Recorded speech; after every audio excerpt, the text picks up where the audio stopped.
I'm not going in those directions. I would be talking about the framework from where we hear about AI, what are the possible positives, maybe challenges as a Christ follower.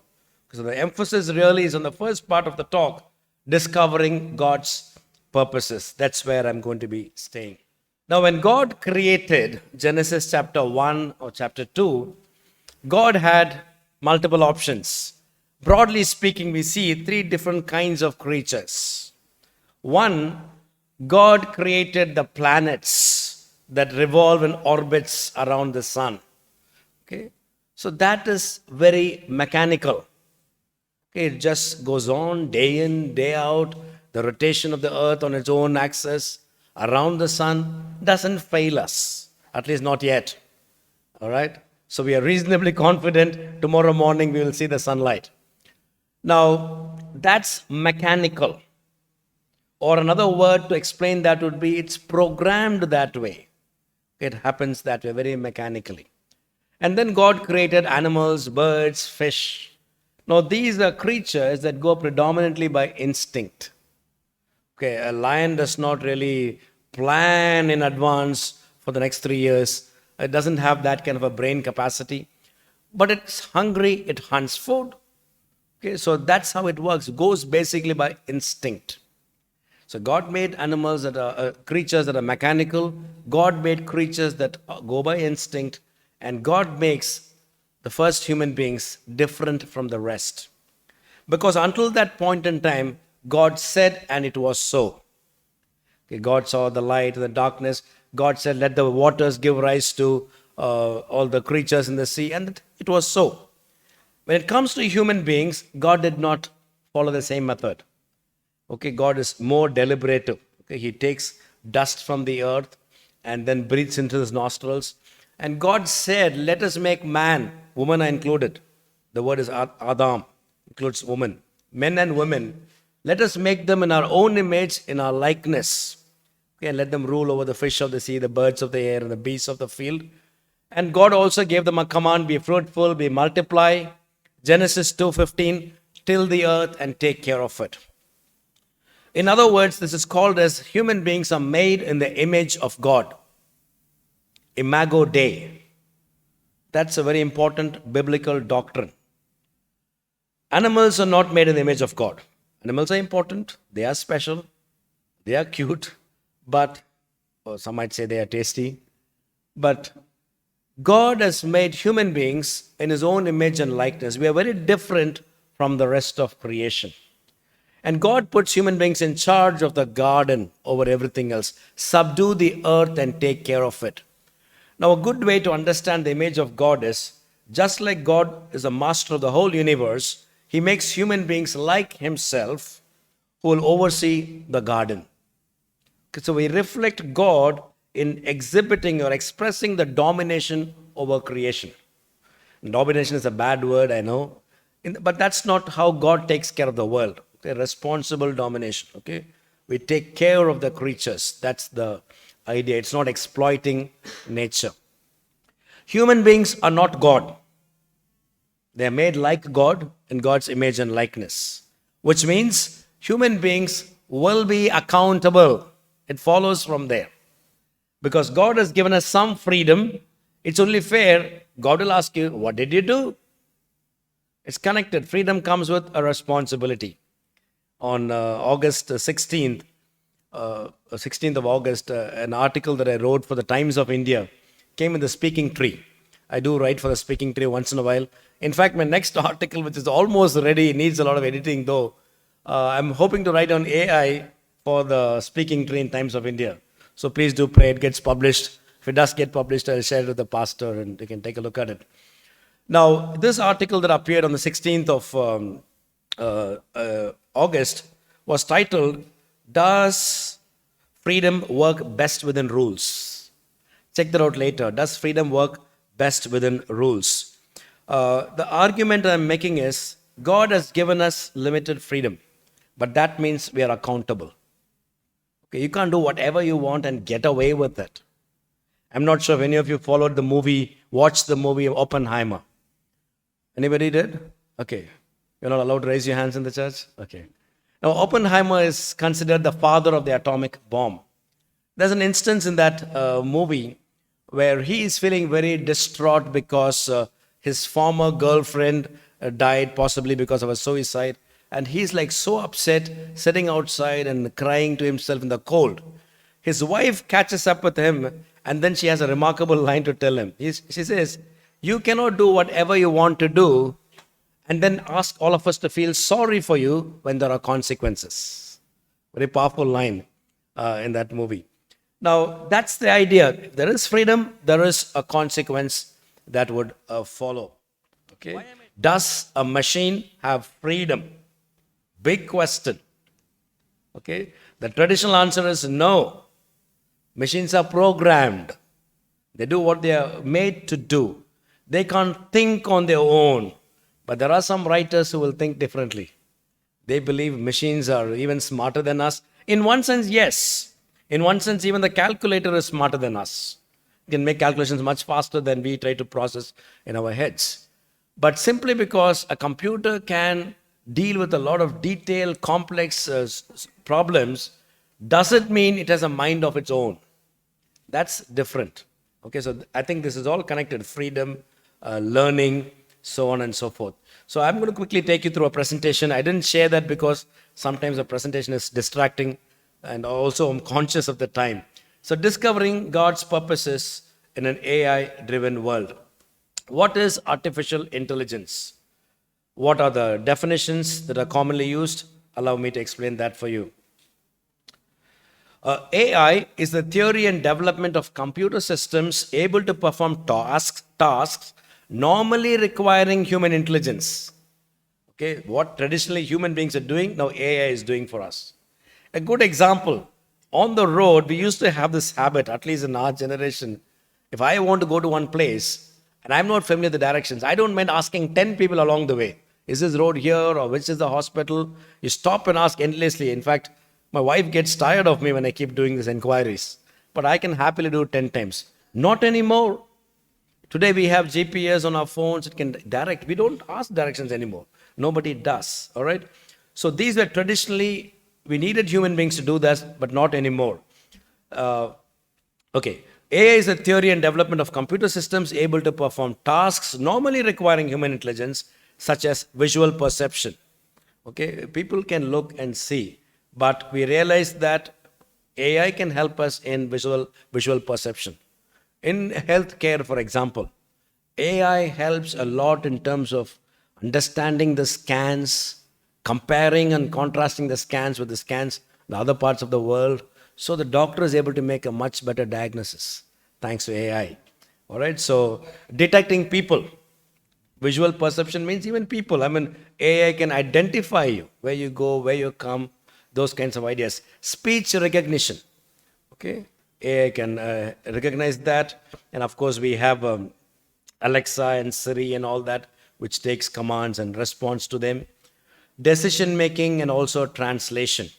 So we find AI is coming through in life in many places. It's becoming almost commonplace. We are getting more and more dependent, and we are also happily enjoying the benefits of AI. John McCarthy defined AI this way: AI is the science and engineering of making intelligent machines. We need to underline the word intelligent. Okay, are we really saying computers are intelligent? Okay, that's something to think about. One more definition. There is something called narrow AI. Narrow AI. Narrow artificial intelligence is a specific type of artificial intelligence in which a learning algorithm is used to perform a single task. Okay, most of the AI that we use is just one single task. Okay, directions, you put the directions, it kind of leads you where to go. Or Alexa, you ask a question, it gives you an answer. It's programmed to give you an answer for this question in such a way. Performs a single task. Okay? Now, you should not expect that to be helping you in every area of life. Narrow AI, very, very narrow in that sense, a single task. Chatbots, questions that you will ask, software that identifies your face and all that, image recognition. Okay, all of that would be narrow AI. It's a very narrow AI. It's very beneficial. There are maybe risks. What are the risks? For example, one would be Surveillance cameras. On the one hand, we need that for security. Even in a church, we have the cameras. But then on the other hand, somebody could be prying on you without your knowledge, or which you don't appreciate. People may know more about your privacy than you want to be known. All right, so there is pros and cons here. So narrow AI is one which seems okay, seems convenient, seems non-controversial. Great, praise the Lord for narrow AI. But something called AGI, which is artificial general intelligence. Artificial general intelligence is a representation of a generalized human cognitive abilities, like a mind of its own. You create a machine that can think like humans in software so that faced with an unfamiliar task, the AGI system could find a solution. Narrow AI does only a single task. AGI can give you answers to questions you have not fed into it. Okay? It can work independently in that sense, like a human being. Now that's a little scary. What if a robot is there that can kind of think as smart as I can, make decisions independently? That's scary. But let me assure you, as far as we have reached in technology, narrow AI has been proven to be helpful. AGI, by and large, is still speculation. Some people will promote it as though it's happening the next 10 years and 20 years. Some writers say by the year 2040, human beings will become immortal. We don't have to die. So what's the idea that is presented? Well, you can have a artificially made heart transplant, and then you can have other organs also transplanted. So which means you will not die. You can kind of replace the spare parts. And then you will have AI that will help you signal, well, if your heart is not beating normally, it will send a signal, maybe to the doctor, or maybe for you to pop a medicine inside, and then it takes care of that, whatever is a problem in the heart. So from that kind of a dreamy perspective, it looks, oh, really? It's perhaps possible. It might work. So some people believe that's around the corner. It might happen anytime. Okay. So artificial general intelligence is more general. It's to create a machine that will think independently like human beings, not just one specific task. How does AGI manage to do that? AGI manages to do that because of a subject called machine learning. And there's also something called deep learning. So you feed in so much of information into the system, at some stage, the system is able to generate and come up with its own understanding and make predictions. All right, so that's the idea. It gets smarter than the maker, so to speak. At one stage, you stop back and say, oh my goodness, AGI is huge. And then you have to listen to the AGI. AGI might actually start giving you directions, might become more powerful. Some people believe AGI will become like an alien, and human beings will be again brought under submission to the next species. So people say that's the next evolution. Not everybody, some people. They say, okay, we human beings have evolved and we've been successful having dominion over the cats and the dogs and the lions and the zebras. We know how to deal with them. But you know what? Aliens are coming. Alien intelligence is coming through AGI. So when they come, we will be at their mercy. And so this gentleman called Yuval Noah Harari, now he actually calls that species as Homo Deus. Homo Deus. God. Deus, God. Human beings that will become God. That's the ultimate. All right? It's kind of interesting in one way. It's scary in another way. So machine learning is a branch of artificial intelligence which focuses on the use of data and algorithms to imitate the way humans learn, gradually improving its accuracy. So just like a child is taught through different levels, age groups, taught, the AI or the AGI learns more about everything. So those are the algorithms that they have there. And the ultimate, like I said, Homo Deus, the ultimate, that's transhumanism. Transhumanism, more than a human being. How is that transhumanism? The idea that the human race can evolve beyond its current physical and mental limitations, especially by means of science and technology.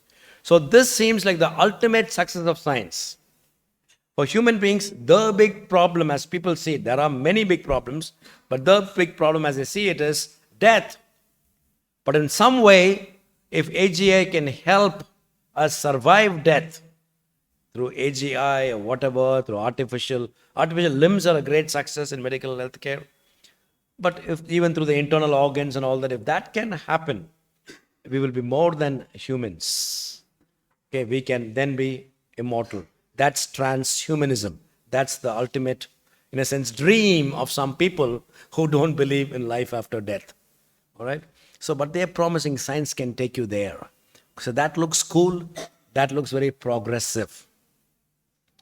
So ideas of anti-aging, okay, anti-aging, genetic engineering, nanotechnology, all making human beings an enhanced species. It's like post-human, enhanced a creature that there is a push for. Okay. Now, in my sharing today, I said I'm more interested in this aspect of God's purposes. Why do I say this?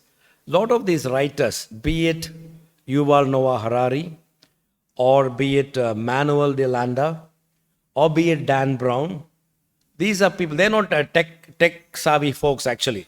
Yuval Harari is a historian, but he writes a lot, he's a visionary. He writes about the future, his books are best-selling books. I'm not recommending you read those books, but many people read his books. There's so much of following that he has. Now, they all, when they talk about artificial intelligence, very subtly bring in their worldview into it.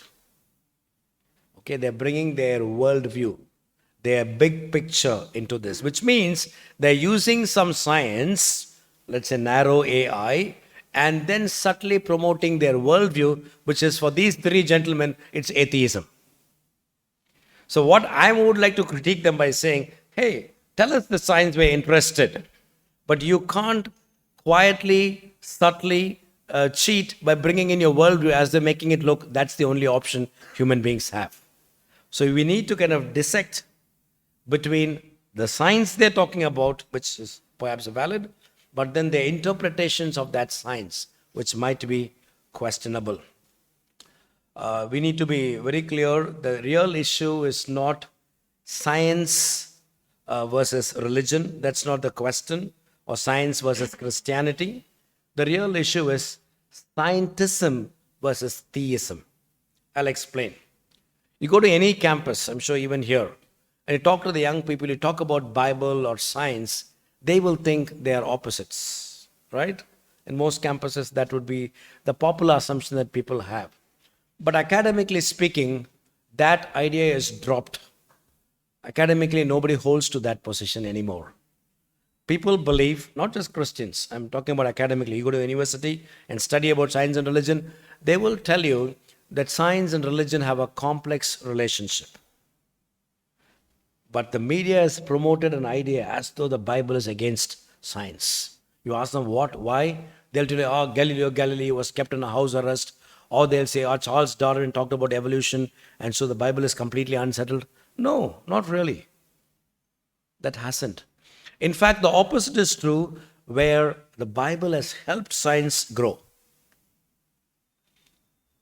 Historically speaking, do you know science happened in a particular location, a very small location, at a particular point in time? And that cannot be missed. Which is, after the Reformation, 500 years ago, Martin Luther and others came up with the Reformation, and the Bible is made available to the public for the first time in many centuries. Because Middle Ages, the church was also corrupt. But Luther and the other reformers said, we have to make copies of the Bible and the Bible available to people. People can read and understand God's word. Okay, it doesn't have to stay in the church. People need copies. So they made copies. And copies of the Bible were spread all over Western Europe, a very small location. France, Germany, Switzerland, and those places. And what happened is, and people are reading the Bible for the first time in centuries, and they read the verses in Genesis 1 and 2. Have dominion over all creation, over the birds of the air, the fish of the sea. And like, what? Nobody told us this before. And then they started taking God's world seriously. Until that point in time, even in Europe, science was not a starter. They were very superstitious, like some of our places are in India. Absolutely superstitious. So they look at an eagle, they give some spiritual meaning. This must be the God who's sending a message. It was only after science, when people said we have to have dominion over all of God's creation, we are called to be responsible stewards, they kind of understood the eagle, that it's another bird, it's another creature, what it is like, and then draw up the whole taxonomy. Place the eagle here, and the kite there, and the classes, the order, the family, the genus, the species, and all that happened. Thanks to science. No wonder most of the founding fathers of many scientific disciplines were Christians or believers in God. Genesis 1, 26, 27, 28, Genesis 2:15 are actually the seeds for the birth of modern science. Now, so the Bible is not against science. So is the Bible against AI? Is what the Bible is saying? Actually, no. It may be too early to kind of respond to that question. But I wanted you to understand, we need to separate or understand this misconception that the Bible and science are at war. Okay, we need to help people see that's not true. And atheists should not behave like everything about them is science. No. Their worldview can be called either atheism or scientism. That's their worldview. So the real battle is between scientism and theism. So AI is there, and the promise of AI is there, the threat of AI is there. So if someone wants to respond from a Christian theistic perspective, they can make observations and interpret. And someone wants to respond from an atheistic perspective or a scientism perspective, they can also do that interpretation. But they need to admit that we are looking at this as a person who believes in scientism. Not pretend like we are scientists and those guys, they are religious people, they are superstitious. That's very unfair and wrong judgment that people make. Can we make machines with understanding or even consciousness, with freedom, or machines just programmed? Sir Roger Penrose, retired from the Oxford University, says, intelligence cannot be present without understanding. No computer has any awareness of what it does. A computer can deliver so much, but it does not have awareness of what it is doing. That's different. A computer or a machine is not semi-transcendent. Human beings are semi-transcendent. I remember a conversation with a student in IIT Madras many years ago, private chat. The topic was something on science, and so he made this statement. He said, what happens in this space is just a firing of neurons, nothing more. That's a typical atheistic statement. So I told him, actually asked him a question. I said, if what happens within this cranial space is just a firing of neurons and nothing else, how come you know about it and you're able to talk about it? Doesn't it suggest there's something more than a mere firing of the neurons, because you know about it and you're talking about it? But he was an honest guy. He said, yeah, I see the point. He admitted. But the machines would not be self-aware, would not have the consciousness of what it's doing as much as it can deliver data processing at very high speeds. A famous example is the Chinese room experiment. It's a thought experiment. It's like in a room with two slots, one where you can feed your question in Chinese, and there's another place where your response would come back through the other slot to your question or your query. So in that room is a person there. It's a thought experiment. A person there who is basically receiving the question and then giving the answer out. And that happens at incredible speed. So the people outside perceive the fellow inside knows Chinese. But in this experiment, that guy does not know Chinese. All right, but what does he do? How does he manage to give good responses? Simply because he is trained in the characters of the Chinese alphabet. So he sees a certain character, he knows, okay, this must be the answer. Okay, here's the answer. That, this. Okay, this one, here. It goes like that mechanically. He is not consciously responding to the questions. But the assumption is, this guy must know Chinese, which he doesn't know. All right, to kind of make a difference between data processing in itself over against human consciousness or intelligence. Okay, now I think enough of that description. Now, what are some of the offerings that AGI, that's the enemy, AGI, because it's very speculative. And so people are either loving it or they're scared of it. Okay, what does AGI really offer? What is the promise of AGI? Like I said already, immortality is one thing. People really believe we are moving into a time when human beings would be immortal. It hasn't yet happened.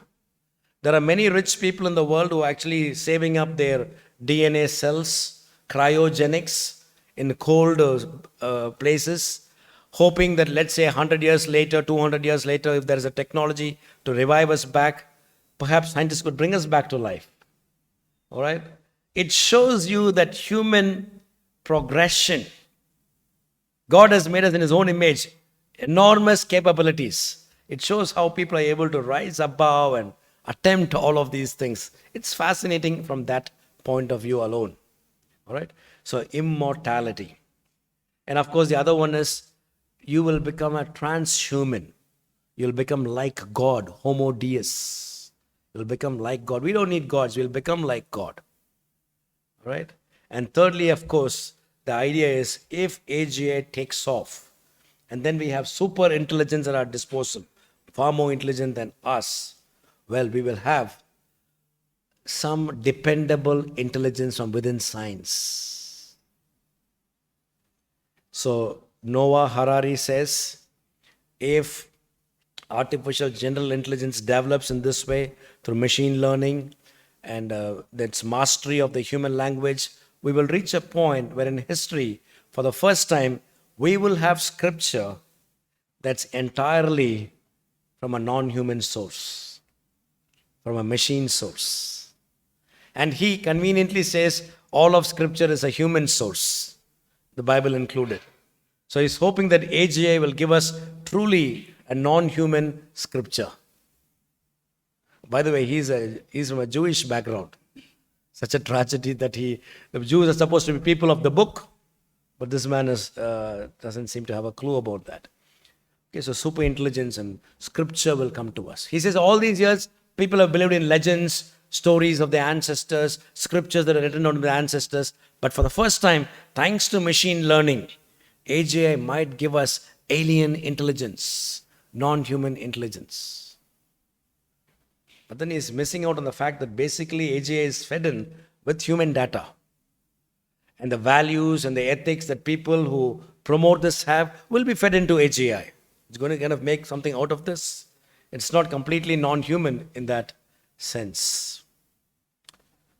And of course, the risks, other big risk is if governments or societies start using surveillance cameras, following people closely, your bank statements, your shopping preferences, and everything about you, that puts you at a risk. If that information goes to the wrong hands, it really becomes an undoing. But you see, in each of these things, there's a biblical response really. Immortality. All right? Immortality. So the question really to ask is, do we want immortality? That's a question to ask. But most people will say yes, because we are afraid of death. But I want to suggest, if we become immortal in this sinful, fallen nature, that's doomed. You know, when Adam and Eve disobeyed God by biting into that fruit, tree of knowledge and good and evil, God sends them out of the garden. Now, one reason could be they should not bite into the tree of life and then live forever in that sinful nature. Sin has to be dealt with. The problem in this world is not slow computing. The problem in this world is not slow data processing. Biblically speaking, the problem is we are separated from our Maker. Something is not right. all is not well. Something is karab, and that needs to be fixed. But if you kind of make a fallen human being immortal, you're asking for more trouble, aren't we? There's never going to be a solution. Imagine the Hitlers and the whatever names come to your mind, all of the wicked people of our times, if they become immortal, they're doomed forever. On the other hand, the biblical response to the question of death is unique and powerful. Jesus died. He rose again from the dead. No wonder Paul writes in 1 Corinthians 15, "Death, where is your sting? Grave, where is your victory?"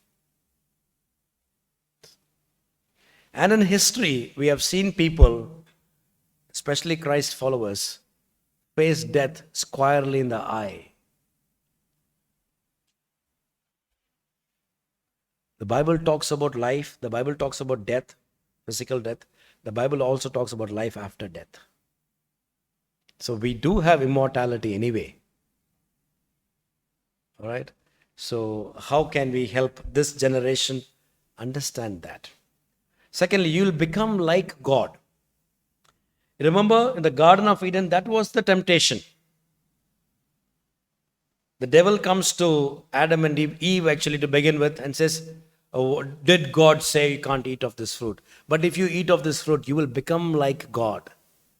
That pride, that selfish desire has never gone out of the human race. Even now people want to become like God. It's interesting that his book is titled Homo Deus. I was once speaking at a corporate office in Pune. They warned me sufficiently not to talk about religion. Now I take up these invitations because I respect the forum, but I still will find some ways of giving them some clues or some pointers. Now in that office, it was a Christmas program. And in the Christmas program, they told me, don't bring religion. Isn't that strange? But I anyway agreed to that condition, so I spoke. And this is what I told them. I said, Jesus being born in Bethlehem is one thing, but Jesus being born in your hearts is another. And I called it inner engineering, secular jargon. Inner engineering. Jesus is born in your hearts, you develop new habits. I'm actually preaching to them, except that I'm not using preachy words. All right? So it's important for us to help the current generation, people who think differently, understand where does the Bible connect here? What is the Bible's answer to these questions? That God can really make you a child of God. You can really be transformed. And then they talk about super intelligence. But that again is very interesting, because John's gospel again, in the beginning was the word. The Greek word is logos, or the supreme rational principle. Super intelligence, if you like. In the beginning was the super intelligence, and the super intelligence was with God and was God.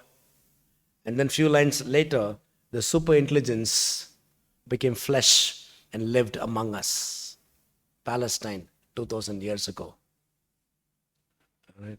So we should help people realize we can't reduce a human being just to the cranial space. There's more to a human being than just the brain. Brain is important, but there's more to a human being than the brain. Everything cannot be reduced to the material brain. The consciousness, feelings, ethics, right and wrong, those are important parts of a human being. Relationships. You see, a machine can only give a network. Human beings have relationships. I'm not networking with my wife. Well, I might also network with my wife. Basically, we have a relationship, right? For which there needs to be freedom. If you need a relationship, there needs to be freedom. And that's exactly what we see in the pages of Genesis, that God has given that to us. Now, here is the big threat of AGI, which is, who are the people who are going to handle this? Big question. Again, in the movie Oppenheimer, there's a line that is repeated. It goes like this. There are different power struggles portrayed actually in the movie. One is the power of the atom bomb. It's explode and so many people die and all that happened in Nagasaki and Hiroshima. That's the power of the atom bomb. Okay, Einstein predicted it.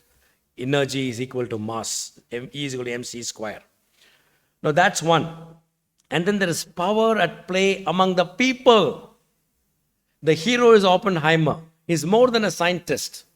Okay, so he's able to, they call him a polymath. He's able to be like a sheriff or a mayor. Multiple roles he's playing. Quite a smart guy, except that his morals were a little loose. Now, Oppenheimer is a very talented man. But the chairman of the Atomic Energy Commission is calling the shots. Bureaucracy. That's also power. So the line that is repeated is this: amateurs chase after the sun and get burnt. There's a talk about the sun because they also were talking about hydrogen bombs, which is similar to how the sun works. Amateurs chase after the sun and get burnt. Power stays in the shadow. That's what the chairman says. You do what you want, but we are calling the shots. Good example would be BCCI in India. The fellow is a talented cricketer, he will play. But who is calling the shots here? The BCCI, the selector, the chief selectors. All right. So they are very powerful. As much as the cricketer's shot will be very powerful, these guys pulling the strings also very powerful. There's a different kind of power. Who is going to operate AGI is a big question. Will there be a regulatory body? What will be the values they will adhere to? Or there is a huge risk. AGI might get nasty, exactly like the atom bomb. Like there is exactly like science. Science can do a lot of good for us, medically wise and otherwise, but science can also cause a lot of harm. The atomic bomb depends on who's wielding the power. So who is going to wield AGI? Important question. Who are the bodies, who are the countries, and how will it be operated? Very important. So I'm a believer that Christians have to be in every segment of society. We need good Christian doctors. We don't disagree there. We need good Christian teachers. We don't even disagree there. But I think we need good AI data scientists there. We need visionaries who will kind of look at technology and get into that. Otherwise, we are handing over the prospect of AI to the devil. And what do you expect? So we need good people to be handling responsible positions here. All right. So Jesus in John's gospel steps into this world. The word becomes flesh. God is relational. God redeems us. And God also reveals to us. 3 R's. Okay. Jesus reveals to us. There's a beautiful verse in John's gospel, chapter 1, verse 18. No one has seen the Father, which means no one has seen the infinite one, except the only begotten of the Father, which refers to the Word, Jesus. And then the next phrase, John 1:18, it says, He, that is Jesus, has explained him. Because the Word became flesh and lived like us. Now, Philip asked Jesus the question, show us the Father. What did Jesus say? He who has seen me has seen the Father. So Jesus stepped into this world to reveal himself to us. Okay, and that happens at a personal level. You and I can know God. God of the Bible is not speaking to you in codes, very secretive. No, he reveals. The question is, are you interested? God reveals himself. And Jesus came into this world to save sinners. John the Baptist presents Jesus to the world, the Lamb of God that takes away the sin of the world. That's Jesus. And thirdly, those who received him, again in the same chapter, they will become children of God. To those who received him, he gave them the power to be called children of God. So God reveals himself. God redeems us from our sinful nature. God wants to have that live, real relationship with us. Jesus called it the born-again experience. My last quote. When I talk to a lot of young people in campuses, I like to tell them this, secular audiences. I tell them, you are not your own idea. You did not cause yourself into existence. In fact, you're not even your parents' idea, because your parents knew you only after you were born. And then they loved you, gave you a name, took care of you. So only your Maker is big enough to tell you what is the purpose of your life. So I tell young people, stop behaving like it's your life. Not your life. It's been given to you. Because it's been given to you, one day there will be an accountability. What did you do with that freedom that I gave you? Friends, the future looks exciting, and God's purposes for you are very exciting. May God help us understand the complexities of this world, but help us remain faithful to Him and be a salt and the light wherever He puts us. God bless you and make you a blessing. Thank you.